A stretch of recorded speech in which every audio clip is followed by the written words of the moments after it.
Yaqinda bizni bir joyga chaqirishdi. Mana shu eski shaharda 18 yil bo'pti katta akani o'sha eski hovlidan chiqib ketganiga. Kichik uka o'zi ikkita aka-uka ekan, otalari o'tib ketibdi, onalari bor ekan keksa.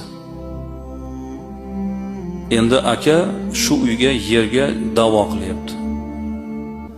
3 sotuvli joy ekan, imorati nurab ketadigan darajada. Shuni sotasan, bo'lib olamiz deb. Janjal shu. Ona iltimos qilyapti bolasiga. Bolajonim, sen chiqib ketganingga ancha bo'ldi. Imkoning bor, sharoiting yaxshi, joying yaxshi. Bu ukang buni sotsa qayerga boradi? Bola chaqasi bilan qatga boradi. Ona deyapti, meni haqqimdan to'smoqchimisiz? Meni buni islomiy diniy haqqim-ku deyapti. To'g'ri, sendan men iltimos qilyapman ona bo'lib. Qo'y bolam ukangga tegma, o'zi zo'rg'a o'tiribdi. Aka yo'q deyapti. Yana taqvodor. O'rgatadi hamma narsani. Qur'ondan ham, hadisdan ham o'rgatadi.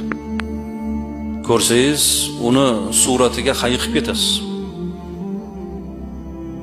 Nasihat qildik, yo'q, olmadi nasihat.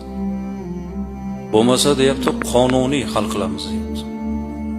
Bu o'ladigan dunyoda bunday qilish kerak emas. Odamlar begonalarga imorat ko'tarib beryapti. Uy olib beryapti. Joy qilib beryapti. Ko'p yigitlar ustozini, qarindoshlarini umralarga, hajlarga yuboryapti.